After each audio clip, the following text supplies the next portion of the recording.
And it feels like this turn back maybe wasn't supposed to happen this soon or at all.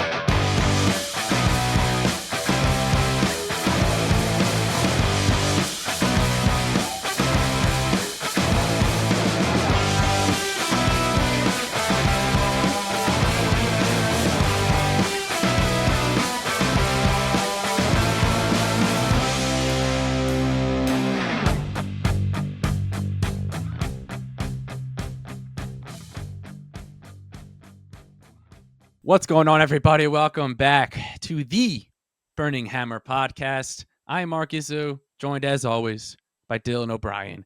And on this episode of the podcast, we'll be diving into everything that happens at WWE BackLash. So, Dylan, before we dive into specific matches, why don't you talk about this show as a whole? What did you think about it? Yeah, I saw a lot of people hating on it online. And I just I've decided I'm a lot less online than I once was. Like a lot As of am I. my time on our Twitter is spent I just go on there and send my tweet out into the void, and then I just don't actually read anything. I'm with you. Um Too many just things to get me kind- mad. Yeah. But it's also I think it's truly not real. It truly is not real. It's such a it's truly built on hate and bring that's what gets the Especially most Twitter. interaction, and it's just it's truly a Brutal. formula that's only designed for just cruelness, kind of it's Chaos. just truly. So with that being said, I enjoyed it. I thought it was a good show. Agreed. The one, I mean, we'll go through it match by match, but I think it was a good show. I And thought I it was enjoyed real. It was one match away from being incredible. Agreed. And I even think that match was probably not that far away from making. It wasn't that far away from. It did definitely tarnish the show, but it easily could not have if and they didn't have to change that much about what happened in it. Does that make Yeah. sense? It So makes a lot of sense. We'll obviously get to it. So go through match by match sort of thing. Yeah, let's dive. Oh wait, before we dive into this, let's get a T-shirt check. Oh yeah, absolutely. What do you got on? I see a nice little one of my favorite recent wrestlers he got on there. Yeah, absolutely. So I actually got on the AEW Adam Cole, baby. So anybody that claims we don't like or support AEW, people like that we hate. We do, man. We do. We support our guys, and we want AEW to succeed. Love Adam Cole. Bought this shortly after his debut in AEW, and I was really, really hoping for big things for Adam Cole in AEW, and I still think Adam Cole is incredible. It's nothing, no hate on Adam Cole. Unfortunate injuries, bad booking, but still love Adam Cole. Got to show support, and I love this shirt. So it's a great shirt. Yeah, I have an Undisputed Era T-shirt because that also a great shirt. Gold NXT era right there, man. I mean, that's some of the best wrestling in history was that black and gold NXT, man. So I'll get into my shirt, which no real theme for either of our shirts today. Maybe mine a little bit because this guy's now in NXT. I believe he's wrestling at Battleground. But as soon as title being defended at Battleground, as soon as I saw him pull up to WrestleMania, immediately after I got the email that his shirt was on sale, I bought it. And that is the Joe Hendry, say his name and he appears, WrestleMania 41 T-shirt. Love it. Love to see it. I had to buy it. I mean, my first Joe Hendry shirt, especially this was an event exclusive. Honestly, I forgot I bought it because it took a little longer to ship because it's an event exclusive. But Yeah, like it's like one the of number 2 shirt on the shop right now. It, they sold like like sold out crazy. completely. Yeah. Um, and just a historic moment in wrestling Oh, no history. doubt. A a non-contracted WWE wrestler showing up at The WrestleMania. TNA world champion, man, Yeah. like, the TNA champion. That's crazy. Yeah, so immediately bought this shirt. So I'm very happy to have this, and I do need some more Joe Hendry merch in my collection. So let's dive into this first match, Dylan. Jacob Fatu defeated Damian Priest, Drew McIntyre, and LA Knight to retain his United States Championship. This match went 18 minutes and 14 seconds. What a way to kick off Backlash, huh? I mean, this match was an absolute banger. Got me fired up. I couldn't have imagined it going any better than this. And it's just like four dudes who just wanted to set the tone for the night. And it's just four beasts of men who just went out there and just kicked the crap out of each other and just tore the house down. Yeah, man. Couldn't have said it better myself. What an absolute banger of a match. Um, Great way for Jacob Fatu to retain his title in his first defense. And how incredible is he, man? How Oh, incredible is Jacob my Fatu? God. It's like Impresses me every time. every time he goes out there, he does something else to just impress.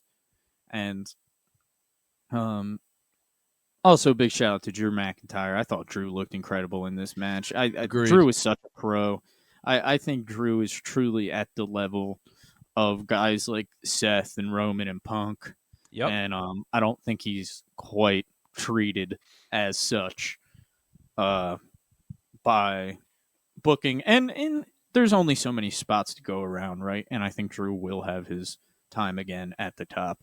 But in my opinion, it's just like every time I see Drew, shout out to just want to quick. I thought Drew's gear was so sick. I don't know if anybody noticed, but he had some sick gear. Maybe I just like the color green, but He's uh, worn that gear before. yeah, I know. I just like that Okay. gear. Yeah. No, it is Um, sick. Also, I hope he's okay.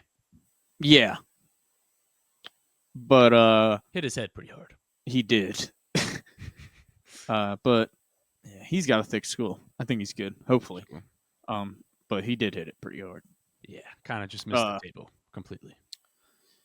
But yeah, I mean, can't talk about this match without talking about the appearance of Solo Sikoa and then the debut His new of Jeff soldier. Cobb, the new Yeah. hired gun of Solo Sikoa. Very interesting.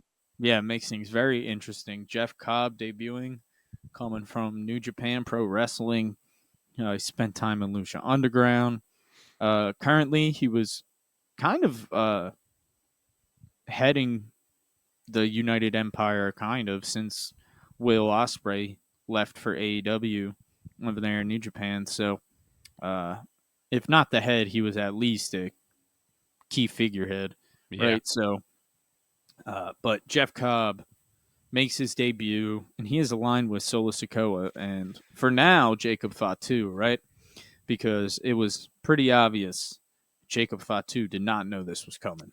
No, he didn't. And you can tell by the look on his face. So, and these two men have history. They've crossed paths on the Indies before, Jacob Fatu and Jeff Cobb. So, it will be interesting to see the way this story plays out. I'm really excited for SmackDown. And obviously Raw tonight. We're recording this on Monday, but yeah, Mark. So what are your thoughts on the debut of Jeff Cobb, and what do you think of this? Because there was rumors spilling around that Jeff Cobb was going to debut, and it felt like, I try not to believe anything for sure until it 100% absolutely happens. But this one was one that all the news sources really it felt pretty obvious that Jeff Cobb was signed to WWE and this debut was going to come at some point. This wasn't the way I expected it, though, man. Truly. Yeah. Obviously, if you don't know, if you're unfamiliar with Jeff Cobb and you're like, why was he there with the Bloodline? Is he a Bloodline member? No, he's not. He's Australian.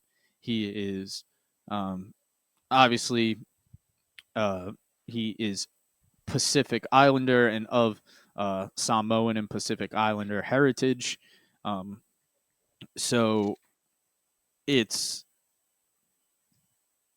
there is obviously ties to their cultural backgrounds, but no ties whatsoever to being a bloodline member.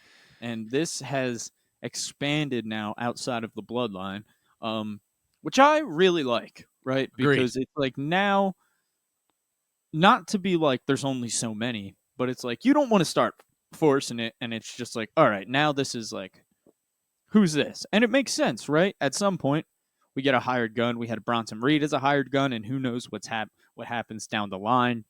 Um, if Bronson Reed is to return, um, I mean, he's going to return, but when he returns, if we'll see what happens.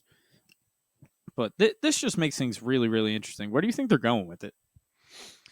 So I think this just adds more fuel to the Solo and Fatu split, and I think Yeah, it's a nice absolutely. Right. ripple in it because like you always felt like it was happening, but now you kind of throw in Jeff Cobb into the mix and it makes things a bit more interesting because you kind of see or you can kind of see where they're going with it to where maybe Solo thinks that Jacob got too much of the spotlight too fast. He's basically Jacob Fatu is basically what Solo Sokoa was supposed to be currently in a lot of ways. And so I think they can kind of play around with that with Solo trying to replace Jacob with another enforcer in Jeff Cobb. So I think there's a lot of different ways that they could play this out, and I'm very So excited for this.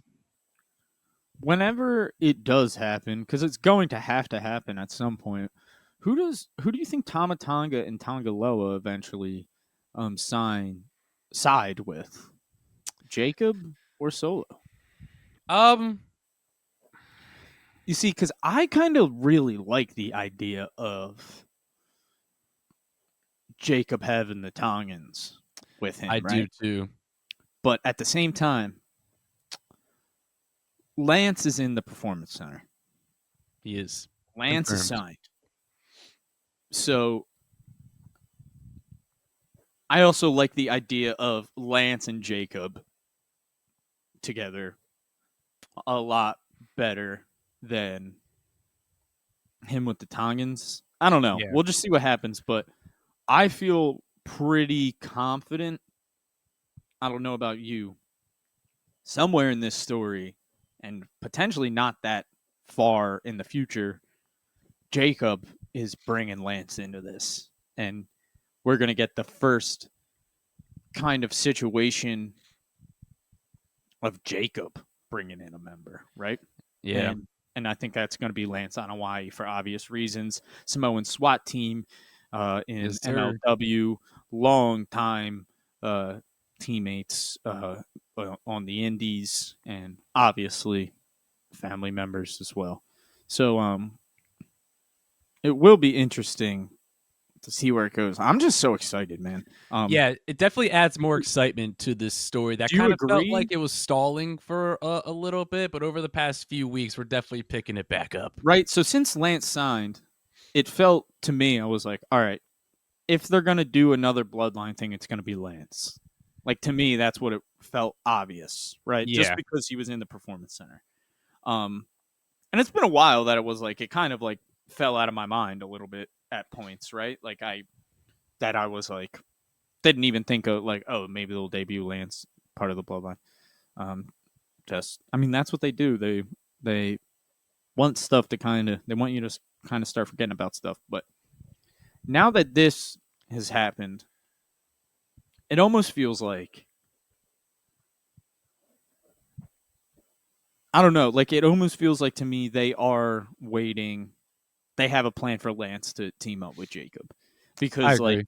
I think and I think we're gonna get it somewhat soon, man. Like I truly do. I'm not sure about how you feel about it, but So I definitely agree because I like how much didn't more know. time could he need? Yeah, he was already really good, and I saw it a couple of months ago that he posted a picture that was like him officially signing, and it was like with Shawn Michaels in the performance center, and that was a few months ago, I think. So I think definitely now. And he looks awesome. He's in the Oh yeah, best shape of his life. yeah. And I think definitely with Jeff Cobb debuting, Yeah, it that's what really like pushed it for me it too. now pushes it more. I think the Tongans will probably stay with Solo just because he brought them in. Um, but I could also see them just like being like, we need tag gold. Like, you guys need to figure this out. This doesn't involve us as well. I don't feel great about them going with Fatu. Um, even though I think like obviously it would work. Like, I think that would be a nice trio. But I like the idea of maybe keeping the Tongans out of it. Solo brings in Jeff Cobb, and then Fatu's like, you got a soldier, I'm bringing in one of my soldiers, and then Lance kind of comes into a play Yeah. like because of that. Because obviously they're not talking and they're not as tight as we thought that they were with what the Yeah, plan is, exactly. because you can clearly tell Solo's not telling Jacob things and whatnot. So I think at the end of the day, this just adds more interest and intrigue to the storyline, and I'm very excited to see where things go from here. And obviously, Jacob just keeps ascending, man, into stardom. Like at some point, they're just gonna have to push him to the main event scene. Like, I don't know how long they can keep it going like this. Like, this guy is scorching hot, man. Like, truly incredible, especially at Backlash with everyone just chanting Fatu. Like, you could just tell, like, he's just so over, and he's obviously one of the best on the roster. So sooner rather than later, they just gotta probably, once the Solo stuff's I think done. he's probably a good bet to win the Rumble. I like that. I like that a lot. So let's move on to the next match, Dylan. Lyra Valkyria defeated Becky Lynch to retain her Women's Intercontinental Championship. This match went 18 minutes and 43 seconds. This was the only match that we predicted wrong. So Yeah. talk me through your thoughts on this one. Um, I really enjoyed it. Like, I really enjoyed the match. Another I don't know great about match. you. I thought it was a great match. Great match. And then just kind of a weird finish. Mm-hmm. Um, felt weird for Lyra. Felt like the wrong call for Lyra to win. It felt weird the way she did it. I understand in a way like her like merely escaping Becky. You know what I mean? Like it was not a Sure. decisive victory whatsoever, obviously. But I don't know, man. It just felt weird. Like it just felt anticlimactic and like that was not it didn't feel like a proper finish to what that match was. Yeah. And but time will tell and the story will play out. I still think Becky gets that title. Um Agreed. just a matter of when now at this point, I guess, but we'll see. I'd love to hear your thoughts though. Yeah, I mean, as a whole, I thought the match was great. Another banger, another really good match. I am realizing how much I hate quick roll up finishes like that, um, because they stink, and especially in a match like that, like it's They're just just like, not fun, man. yeah, Like they they're stink. just and there's There's no times real shock factor. I feel like it's like rare to get that shock factor. there's yeah, like I said, like there's times that call for it, I think, in my opinion, you know what I mean? Like a crazy huge upset win or something like that. You know what I mean? Like that's like not like there is a time and a place. They're overutilized Yes. for sure. Way, way, way too much. Um and yeah, like you said, they're just not fun. Yeah. So I mean, I think Becky wins the title in their next match, which the next Probably PL Saturday night main event. nah, Why not? because it's too soon. Yeah, but I'm almost like Let me see what. how long are they going to drag it out before Becky wins though? You know what I mean? Like it almost feels like to me I'm like it almost feels like to me the only reason Becky didn't win was just because they have Saturday night main event in 2 weeks and it's like they can't have a rematch and then have So I think Saturday night's main event is actually the 24th. So Yeah. that is a little less than 2 weeks away from the time we're recording this. And Yeah. I think because they We have two also Raws. um Night of Champions is June 28th. So I think they wrestle again at Money in the Bank. Money in the Bank is June 7th. Yeah. Okay. Becky wins. Night of Champions, all the titles are on the line. Lyra wins it back at Night of Champions or potentially at SummerSlam. I just think a loss like a week and a half or 2 weeks, I guess, from when they wrestled for Lyra would hurt pretty bad. For her to barely get that win and then 2 weeks later lose. Like, I think I that think would that's kind of the point, though. Yeah, but Like, you're not trying to make Lyra look super strong right now. You're then trying to when's make she gonna Becky win look the strong. title back? SummerSlam. Is she gonna be feuding with Becky? Yeah, I think you can like put some time between it. Like there doesn't like maybe give Lyra some time off, have Becky feud with one person, and then have Lyra come back. Maybe. Um, I think if you add heat to it, you could carry it on. Like it's Maybe if Becky puts her on the shelf. yeah, I could see that. Well, the other thing too is that it feels like Bailey's going to come back at some point and feud with Becky too, right? That is So true. it's interesting. Smart. We'll see, but I'm very confident Becky gets that title sooner rather than later. But Um, you're right; they might not wrestle. Next time they wrestle, Becky gets it. It's agreed. just a matter of when they wrestle. Yeah, I'm fully Um, with you there. I'm just at the like essentially based off of that Lyra win. I think putting more time between it and then having Lyra lose, like, is almost even worse than just having Yeah, her lose it. I definitely get where you're coming from. So there, Um, I think at the end of the day, we both agree that they put themselves in a weird spot with this quick roll up agreed. win, and it'll be interesting to see if they can kind of get Yeah, themselves like out of it. it's not the worst thing in the world because like you know what I mean? Like the result and the way things are going to play out, it's not like it's fine. Like they'll I'm just interested to see because it just really felt like Becky was just the slam dunk to just put it on her right there. Yeah, especially like I don't understand what the whole like nose punch thing was during the match. Was a little odd because I believe the ref's back was turned, so I don't know if she was supposed to like poke her in the eye or something, but it kind of just looked more like a nose jab. But it was like it Yeah. didn't seem like she did anything illegal that the ref couldn't have I seen. think she was yeah, I think it was supposed to be like a gouge in the eye and she hit her in the nose or something. Yeah, so that was the only like weird thing, and then obviously the quick roll up finish, we were not a fans of. But again, as a whole, thought the match was really good, and it's going to be interesting to see where they go from here. So let's move on to the next match, Dylan. Dominic Mysterio defeated Penta to retain his Intercontinental Championship. This match went 9 minutes and 17 seconds. Too short. Too short. I enjoyed it though. Agreed.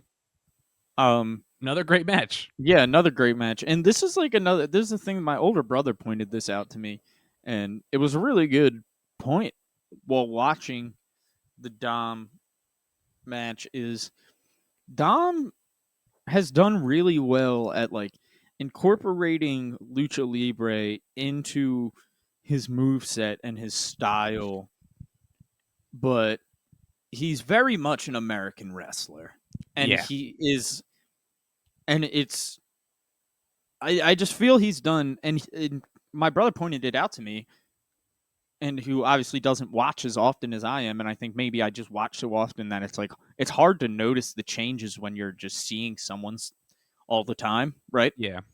So, but I think it really is a great point that like Dom has really developed his own unique style and move set in the ring that is like very Dominic Mysterio. Like it's not Ray, it's not really anybody. Like it's got touches of Ray, it's got touches of Eddie.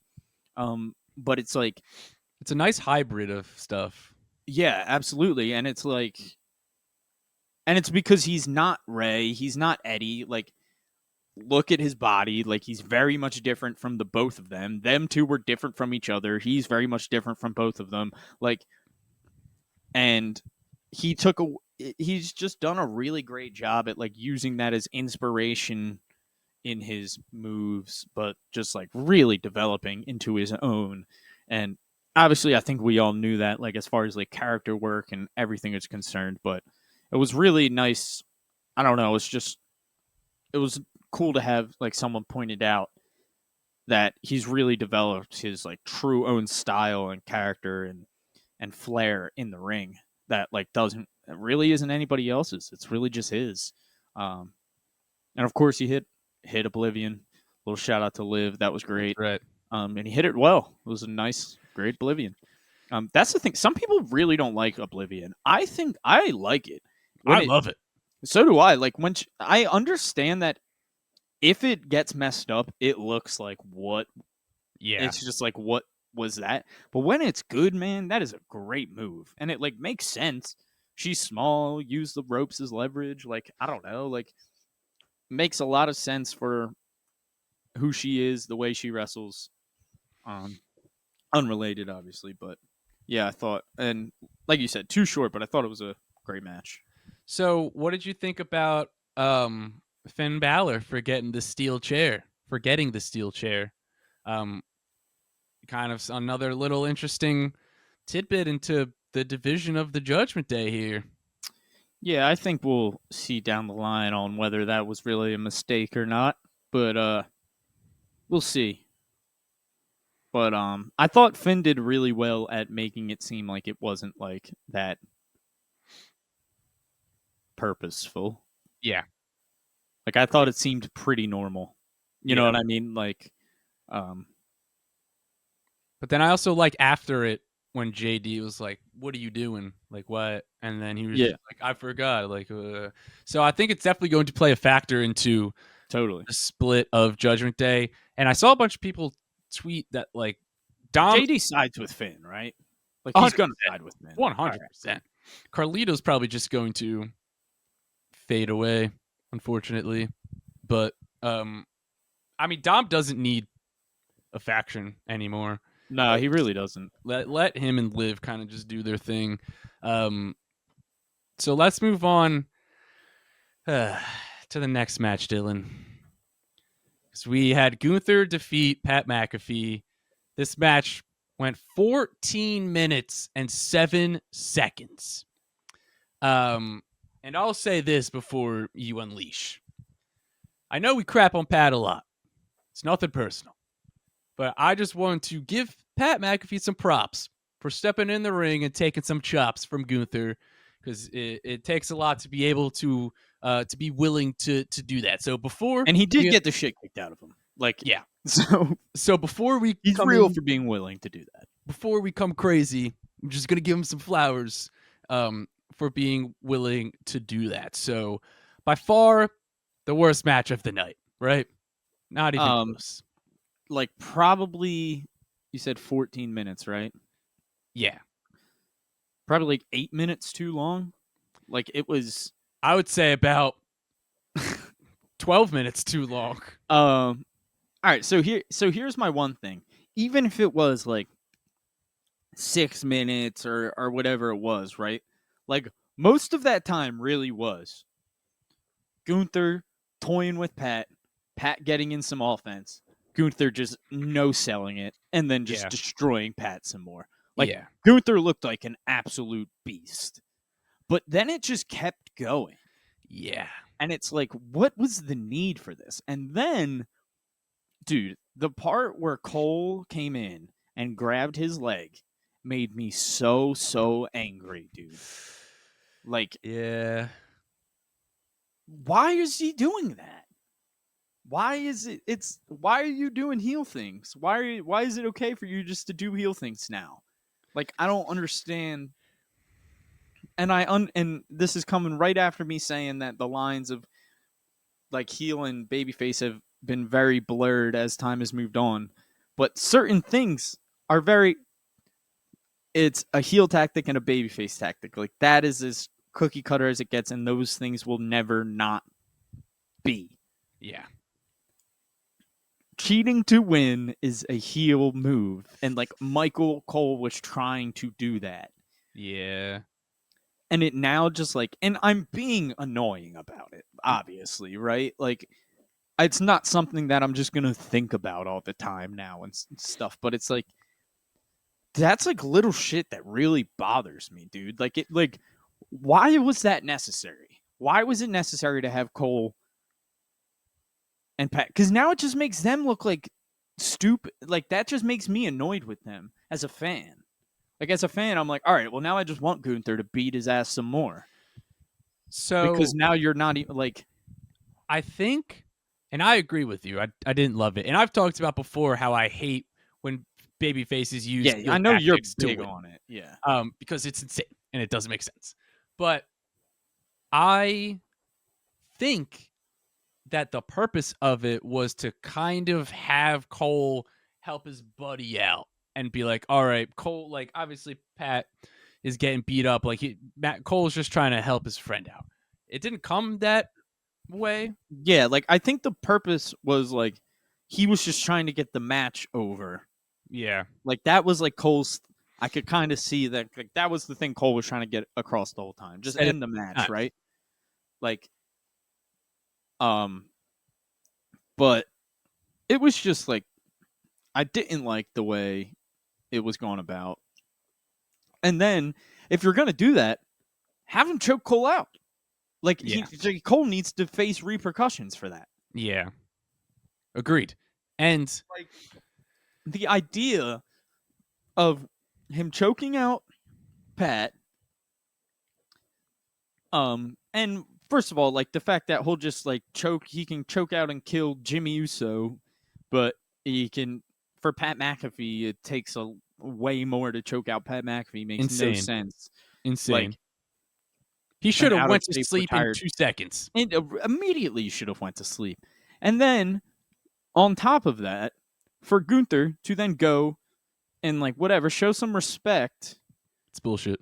Also, while Cole is standing next to Pat, Cole, who just like specifically tried to cheat and almost costed Gunther this match, like, and Gunther just looks at him and walks away.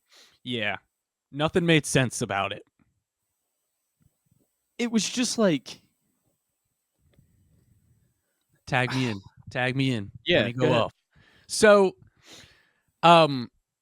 last week in the predictions, we said that Gunther had to kill him. Gunther did not kill him. He kind of just beat him up, right? And I said there needs to be zero doubt in my mind. There needs to be no time during this match where I think Pat was going to win. There was like 2 times where I thought Pat was going to win this match, like legitimately. And that is what you cannot happen. At the end of the day, I know everybody loves Pat McAfee, and that's great. I know he had 3 or 4 matches in WWE before. That's fine. At the end of the day, you have your top heel in your company wrestling a commentator, not a former wrestler, a commentator, Dylan. The fact that Gunther did not just obliterate Pat in 3 minutes makes Gunther look bad. I don't care that the story was that Gunther was just toying around with him. I get that. I don't care that maybe Gunther was overlooking Pat. It doesn't matter. I don't care that Pat got in some offense, more offense than he should have. I know that Gunther no-sold all of it. But at the end of the day, you have your top heel. You have a man who has been champion in your company 80% of his career. Just was a former world champion. Just lost the belt 2 weeks ago. Top star in your business. The fact that he did not just go in there and immediately kick the crap out of a commentator, Dylan, is insane. It is not okay. Pat did not get choked out fast enough. The fact that he had like a second burst during that is not okay. Nothing about this was okay. He should have been put on the shelf. Yeah, the fact that he showed respect after the match is even more not okay. How does that make any sense? He just tried to kill Cole, and then he killed Pat McAfee on Monday Night Raw, and then he's going to just go in there and beat up Pat, and then he's gonna be like, all right, cool. Like, do that shit backstage. Like, So I was immediately like, all right, Gunther's just gonna kill them both. Like, I was like, he has to just kill them now. And then he didn't. And it was just like, nothing about this was good. I don't care. This was the worst match of the night. If this match was off the card, this would have been an incredible show. But I don't care. Like, if you found this match cool and entertaining, that's fine. I don't think it was. And at the end of the day, like, I don't know who their target audience was for this match, right? Because the idea is that your target audience, you would think, would be kids, because it's like you have your bully picking on Michael Cole and Pat McAfee. But then it's like, I feel like Pat McAfee's audience are not kids. So that was the other thing where it's like, I think his audience is probably like the 18 to whatever 55 demographic. So it's like, I don't know who seriously wanted Pat to like not get killed. Like, that's what was also confusing. Like, I don't know who this match was supposed to be for. And the fact that Pat McAfee just did not get obliterated, the fact that he ended the match on his feet, is not okay. he's gonna be a Raw tonight. Like, Yeah, that's like, not okay. Like, he Nothing should about this he match should was be on the shelf. yeah. Like, yeah, I don't mean, so like the only, and this is not an excuse. This is me just trying to find like where their head is at behind this. Like, so it feels like, was that like a Gunther babyface turn then? Like him showing respect, kind of like. No. So it's like, all right. So this is like so this is just where my head is at. I'm like, Pat is a former football player. Goldberg, former football player. Okay.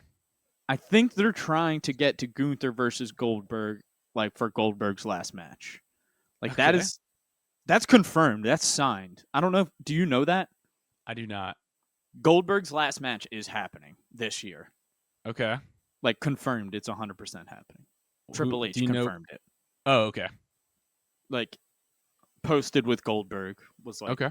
last match happening 2025. Sure. Like you said, But how did they get from Goldberg to this? Because Pat and Goldberg were both former football players? kind of, like, I'm not saying it's good. I'm not saying it's great, but I'm just trying to It's figure out not. any connection. Like, cause like I don't I'm think just there like, is a connection at this point. I'm just like, there has to be some reason for this story with Pat. Like, there has to. I don't think there is. That's what I'm. Yeah, no, like, you obviously, might be we'll right. see for at Monday Yeah. Night Raw tonight, and by the time you guys are watching or listening to this, maybe it's already been explained. But I think it's I'm like, just like being too wishful, but it's truly because I'm just like, why would they do something that makes that little sense? Like, that just Yeah. like is so confusing to me. like Was I it- don't understand. Like Gunther did not look. A 5-match card with Pat McAfee as one of the matches is insane. Yeah. Like, let's be real. It was a great show aside from this match. But like, if I'm paying for pay-per-view tickets and I'm seeing 4 matches and one of them is Pat McAfee, like, I am pissed. Yeah. That's the bathroom break. Like, it would be like, all right, well, that sucks. But it's like, all right, we have more of the other Yeah, matches like, to look forward to. Like, I would go. Like, I would probably go, but that's because I'm a diehard fan. Yeah. Like, and I used to go like as casual fans. Like, when it was in town, if I saw this card as a casual fan, I wouldn't go. Agreed. Like, so that's. I mean, and it's just like, I don't know. And I again, guess I don't know. Casual fans might love Pat McAfee. Who knows? Yeah. And it's just like, none of it made sense. It was all very confusing. I don't Yeah. understand what it did, especially if that's the end of it. It's like, it doesn't feel like there was a point to it. And besides them wanting to have Pat McAfee in a match, which hopefully they're done with that, because it was just not great. And it was by far like the biggest blemish, as we knew it was going to be on this card. So let's move on, Dylan, to the last match. An absolute banger. You have John Cena defeated Randy Orton for the undisputed WWE Championship. This match went 27 minutes and 49 seconds. Holy cow. What a match. Yeah, man. And I saw some discourse online getting this match getting some hate as well. Really? Crazy to me, man. Like I just like as soon as I read a few things, I was just like, I'm not even like talking about because I'm just like because it's like the minute you start being like, wait, I really enjoyed that. Was that bad? And then that's the second you just got to be like, turn it off, get off, Yeah. because you can't have that get into your brain and start to affect your opinion on this stuff, dude. Because that's how the stuff turns not fun, and that's how you just lose all your passion for the shit. Yeah. Truly, like I've done it. Like I've gotten into the depths of just like being on Twitter all of Raw, and it sucks. Like I Yeah. can't. See, I never take a dive in that pool. No, yeah, like I'm not saying I'm now like far gone, but I'm saying like in my days of trying to really kind of like gain some more traction for the pod or like trying Yeah. to live tweet stuff. Like we've done live tweeting between the two of us. Like Yeah. we've both tried it. And every time both of us are like, we hate this. Like it's just Yeah, like we that's just why we like never tweet during shows. because I just It feel like just it's anytime I no end up fun. tweeting, I always end up going like, oh damn, I'm not watching. Like and Yeah. it's just like and that's the other thing. I'm like, these people that are perpetually online talking about stuff, they are consuming probably 70% less than we do because we're just watching undistracted, not being on our phones the whole time. Like, Yeah.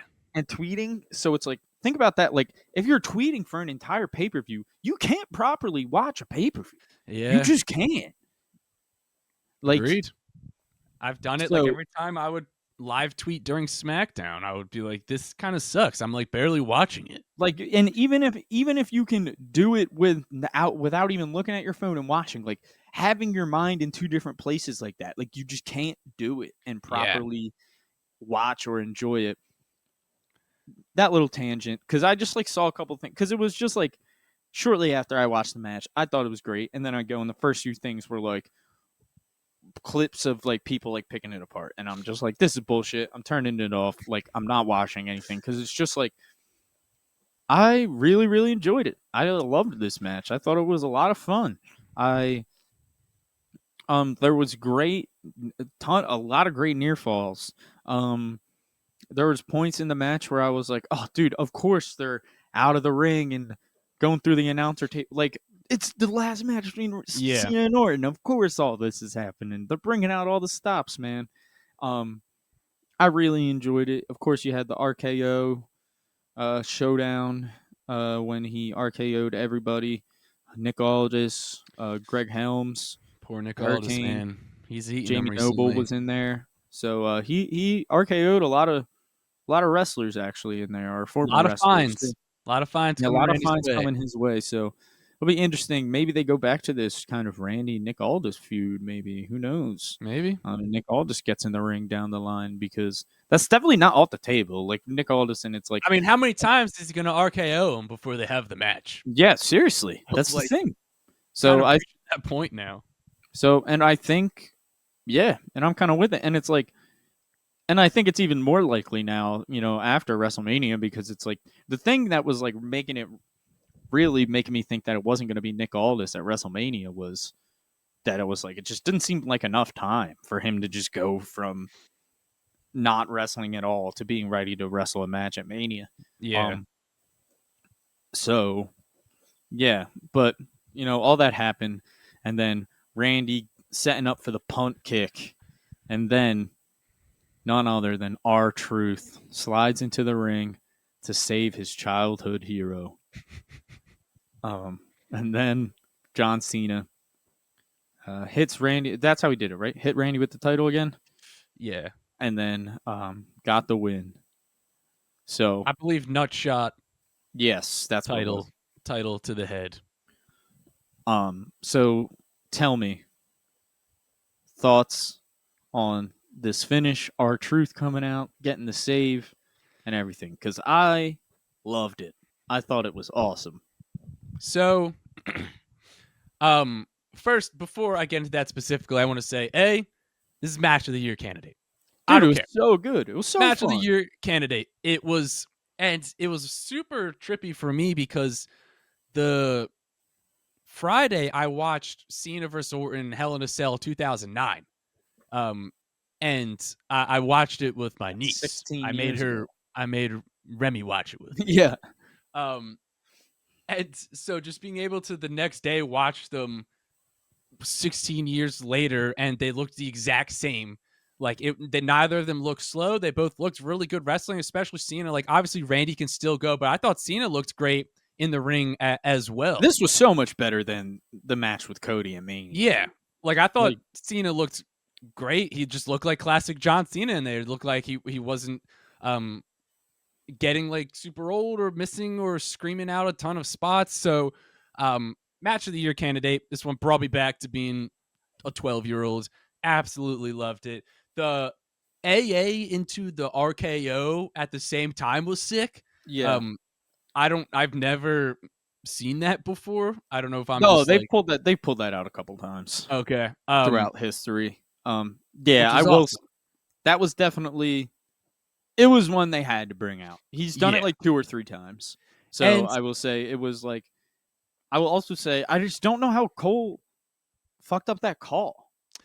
I don't know yeah, if you noticed that. I think I'm just like a little extra picky now that I've been doing commentary and stuff for wrestling. go up. But like that to me, I was just like, how do you fuck up that call, dude? He was like, Especially when oh, it's like we got a little bit of both of them. I was just like, dude, come on. because you could tell by the way Cena lands. Like he never lands his AA like that. Yeah, he never lands on his face. Like, Yeah, like what?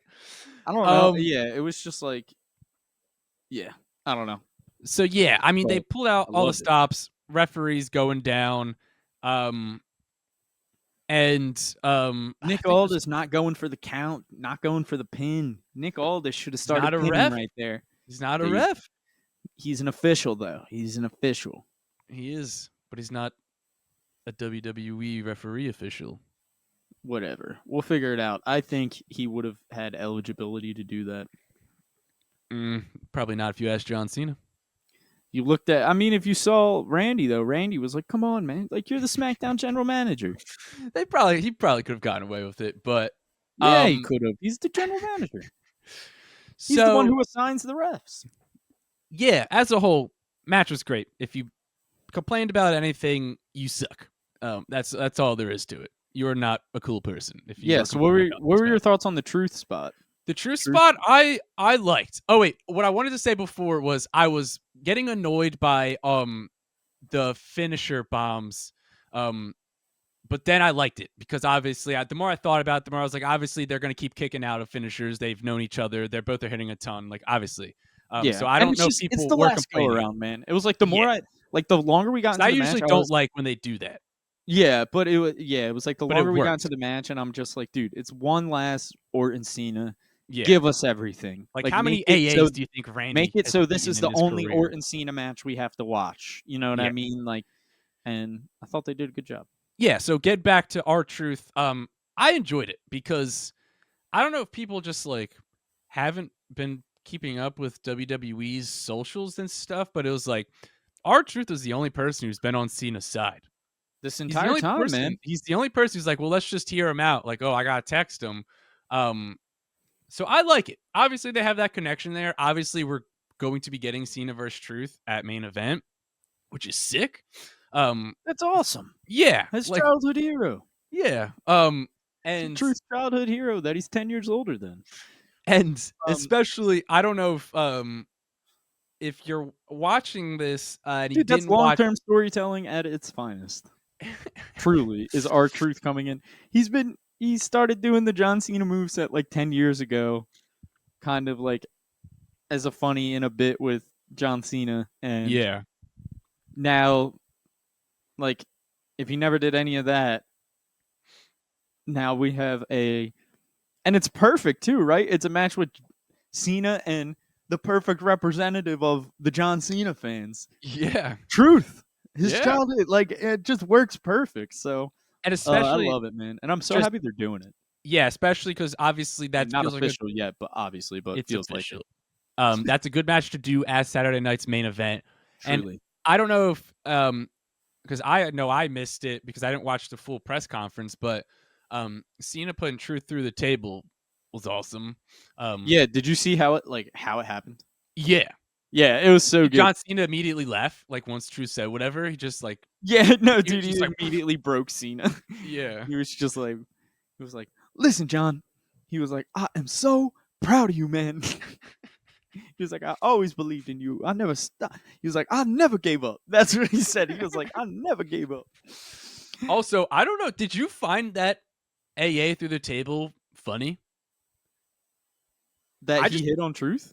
yeah, like I just found that whole clip hilarious for some reason. Yeah, I started busting out laughing. It was Like so after funny. he just hit it and Cena just like the way he kind of just like looked up at everybody. I don't know. I thought the whole thing was really funny. No, it was hysterical, dude. It was true. It was so Truth, funny. if you say anything else, there will be repercussions. He didn't say Truth. He said Ron. Oh yeah. He said Ron. And it was just That dead was over the silent line. the whole time.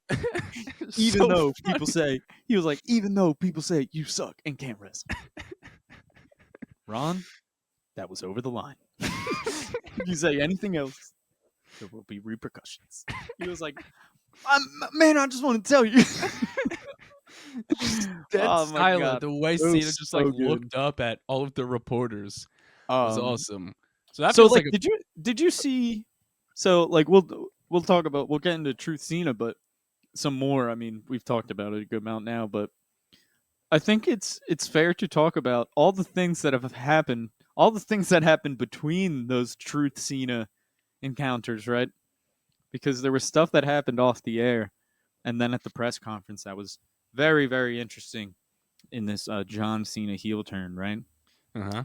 Because after the match, John Cena really took his time leaving the ring, and God, he's the best dude at just like the little facial expressions, and I mean, going to Hollywood's only made him better at it, right? Yep. Like, so it's like just really, just seeming distraught, just like fighting inside, questioning whether he is doing the right thing, Yeah. right? Like it's obvious that that's what he's questioning, taking his time, and then going to Triple H at the press conference, and he not interrupted Triple H, but he whispered in Triple H's ear, and Triple H said, "Cena would like some words with you." And he said, "Thank you, Triple H, for like letting me." He said, and Cena said, "I don't know. Did you see this?" I did not. All right, so this is before the Truth stuff happened, right? Okay. So this is like literally right before. Like Cena comes in, he kind of like he walks in, kind of waves at everybody and whispers in Triple H's ear. And then Triple H gets up and says, "Ladies and gentlemen, John Cena. He wasn't supposed to talk tonight, but he says he would like to talk." And Cena said, like, "It's occurred to me like that as the last real champion, that comes with responsibility." And he was like, he essentially was like, so far this year I've not been, he was like, I haven't been answering any questions, not been fielding any questions.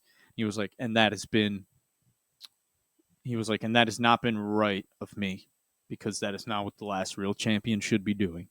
He Mm. was like, so tonight I will be fielding any and all questions. He was like, because I feel it is my responsibility. He was like, as a last real champion, he was like, to deliver what you guys, the reporters, came here to do as your job, which is to cover this business or something. Like he said it very respectfully. Yeah.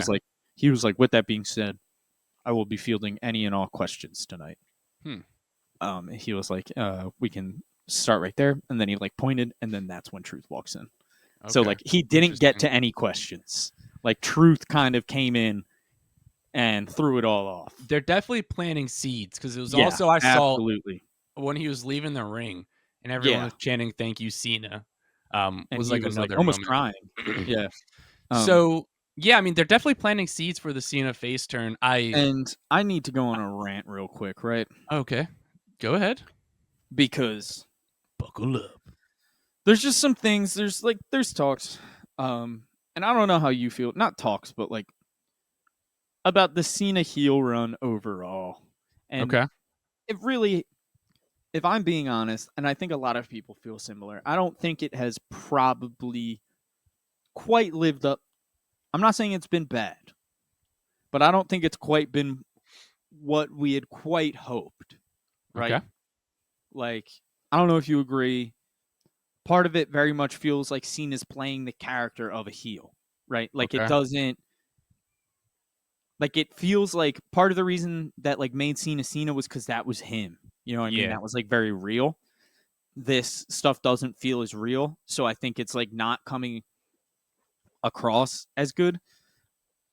And this isn't me like saying it's horrible by any means. I think Cena's amazing. I think the only reason it hasn't been a flop is because of Cena, and it's because the entire to get back to it, like the entire basis of the turn was based off him aligning with The Rock, dude. Like it with the entire thing was Yeah. based off The Rock fucked up the entire landscape of how this year was supposed to go by inserting Yeah. himself. And it's like so he then inserts himself. The entire heel turn is then based off aligning with The Rock. And then The Rock disappears. So now Cena essentially needs to just create an entire new motive for turning heel after he's already turned heel. Like Yeah. you I put mean, him yeah. I mean, um, you put him in such a terrible spot, man. To now I'm just like essentially them planting these seeds, I'm just like I'm not sure if I'm not sure if the plan was to do it this soon, truly. Like it feels like they may be pivoting back. And I'm not and it's like a long-term story and he only has a year, right? So there's only so long that you can tell the story. Um but I don't know how you feel, but it almost felt like that. Like it almost feels like it feels like it literally feels like Triple H and John Cena and Cody got together after The Rock said he was out and had to redesign how this story was going to go. And so it's feeling like I'm liking it. I'm liking the way it's going, but it's very much feeling like this is not the way it was supposed to go to me. 100%. This was Do not you, how it was like supposed to it go. doesn't feel like Cena was like this motivation for turning heel was not supposed to be based on the fans.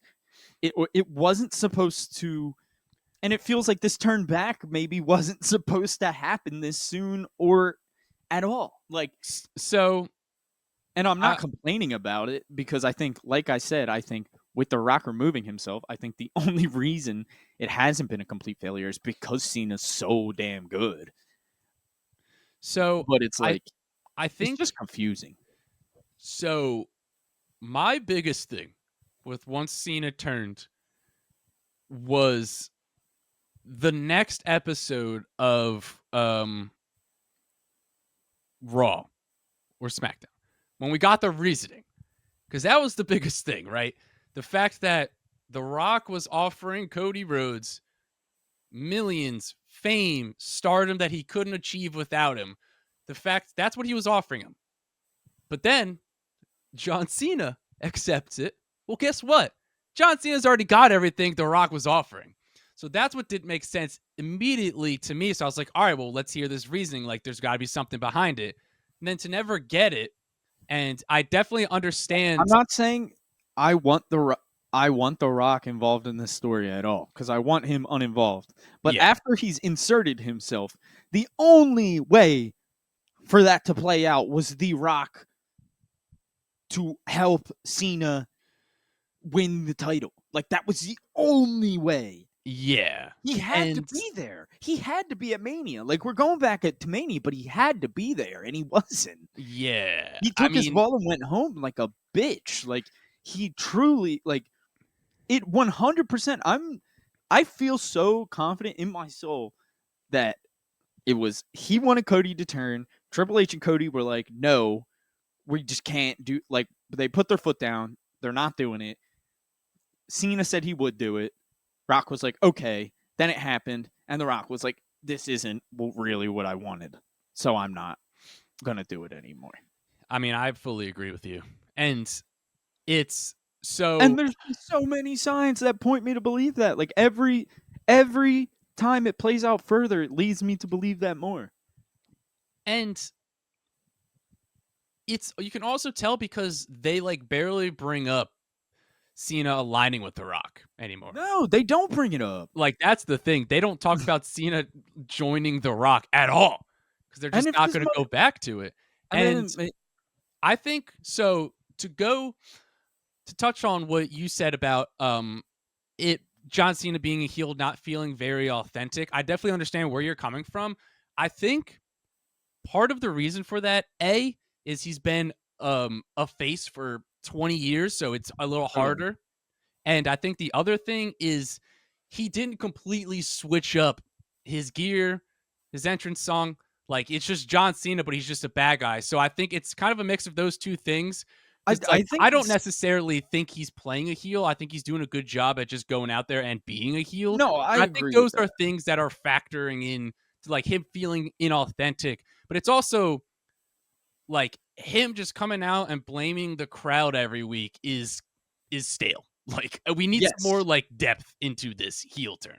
and it's That's the thing. it's just like, And it all centers around The dude. Rock. Just peace I out. mean, no, that's what Like, it is. that's It's all like it is. 95% of it is because it's like it would feel a lot more authentic. It would feel fully authentic if he was if what we saw matched what he was saying, Yeah, but it but didn't. also And it like to like that's the rebuttal biggest thing that, through this. to rebuttal that, I don't even think that it would have felt very authentic because again, everything The Rock was offering, Cody Cena already has. So like No, 100%. But that's I'm what saying it was we just needed, like, an explanation, and no, we never like the get one. explanation should have been, in my opinion, that it was like he was just possessed at getting 17. Like he just was possessed. All he cared about was getting 17. So, and The Rock essentially, just because he's pissed that he wants somebody to be his champion and he's pissed that Cody said no, he's the reason that Cena got put in the chamber, and then he would have been That's the what I reason. thought it was Yeah, gonna and be then he would too, have been the reason that Cena won at Mania if he to showed up get and these helped win at Mania. opportunities. Like it all would have been about Cena just essentially just being possessed, brainwashed for 17. Like that's Yeah. all it should have been And The about. Rock just giving him all these opportunities because he's Exactly, on the board exactly. of And just directors. making it so much easier for him to get there. And it's like when that is kind of how things were laid out, like that's how it was laid out. Yeah. That was what it was laid out. And we were like, oh shit. Everyone started putting together all the dots. It was crazy. Oh shit. And then The Rock was just like, no, I'm not really feeling this. I'm gonna go home. Yeah, it's crazy. So yeah, fuck him. I Also, do want to say how I feel this is gonna play out though with Cody at least, okay. which is I think Cody returns at some point. At this point, I think it's probably after Saturday Night Main Event. But there's Okay. only so much time before Money in the Bank, so I don't know. Um, I think Cena. I think Cody wins Money in the Bank, and then he like calls his shot main event of SummerSlam, similar Okay. to when Cena won Money in the Bank. Calls his shot. Interesting. I think we've seen Triple H loves to use the Money in the Bank briefcase as a tool to further his stories Yeah. rather than a tool to elevate superstars. Or nonetheless, like, so I think we need to give him at least some credit for that, right? Because it's like to say it goes to complete waste. It's like I'm just playing devil's advocate. Like I'm not saying I love it, but I'm saying it's like at least Triple H has been using briefcases to like advance storylines, like Yeah. the like how it did with like Drew and Punk last year. Like it wasn't just like Baron Corbin winning it and having no plans, and then Vince just like having him drop it to the Yeah. Miz or something like that. You know what I mean? Like, so it's I'd rather have Drew win it and lose it the same night because of that than like have Austin Theory carry it for a year and then cash in on the U.S. title. Yeah. so Unsuccessfully. so like I said, there's bits and pieces. I just Do don't I? think the story needs it. How do you think? You think Cody takes it back, right? Yeah. How so? He just says, "I want my title back. I want my Okay. rematch." Yeah. That's No, simple. I agree. I That's agree. all they got to do. It's in the You're clause, right. man. We talk about it all the time. Um, He's got the rematch clause. yeah, I think they just love doing some I like mean, they unnecessary do. stuff and all signs. I think I'm just feeling a little too like Triple H has done this with the Money in the Bank the last 2 years. Yeah, So but I think it was kind of different. yeah, we'll see. I agree. I don't know. I think making Cody Rhodes compete in the Money in the Bank ladder match to get an opportunity at the WWE Championship is kind of cruel. I agree it's cruel, but I also think it's like But in I could see it character for happening. Cody to be like, I'm gonna fight my way back. Yeah. Like, I just think it's very unnecessary, and they should put it on like LA Knight or Carmelo Hayes should win Money in the Bank. yeah. Not that Like Knight necessarily needs it, but to, again, like you were saying, to elevate a wrestler. Not agreed. that I don't know if LA Knight necessarily needs to get elevated, maybe a slight elevation, but like Carmelo Hayes, Mr. Money in the Bank, Mello in the Bank. Come on. Come on. So, yeah, again, Backlash I thought was great as a whole. One match away from being incredible. If you hated this PLE, I don't know what to tell you. I thought it was great. We got a classic match of the year candidate in John Cena versus Randy Orton. So, you guys let us know what you thought of Backlash in the comments down below. And our next video will be out this Friday. If you want to watch AI predict the next 5 WWE champions and when they're going to win and lose the belt, be on the lookout for that. You got to subscribe to the Burning Hammer on YouTube. And then you can listen to the Burning Hammer podcast wherever you Yeah. listen to your podcast. Also, make sure to check out Dog Pro Wrestling on YouTube. That's We've right. been doing all the production for their events as of late and will be for the foreseeable future. Mark on the camera, I'm on the commentary. Great duo. Insane camera work from Mark, getting some insane angles of some insane chops and I'll tell you flips this, Dylan. We just and finished up. lariats. We finished up Donovan Dijak versus Goldie. Woo! Ooh, yeah. That one's a banger. Be on the Donovan lookout for Dijak that versus one. David Goldie. Definitely our My favorite match that goodness. we've been able to cover thus far. So It was be awesome. on the lookout for that. And be on the lookout for all the Dog Pro Wrestling matches on Dog Pro Wrestling on YouTube moving forward as the Burning Hammer boys continue to provide the production for video and commentary over there. So That's right. So, with that being said, I'm Mark Izzo. He's Dylan O'Brien, and we'll catch you in the next video.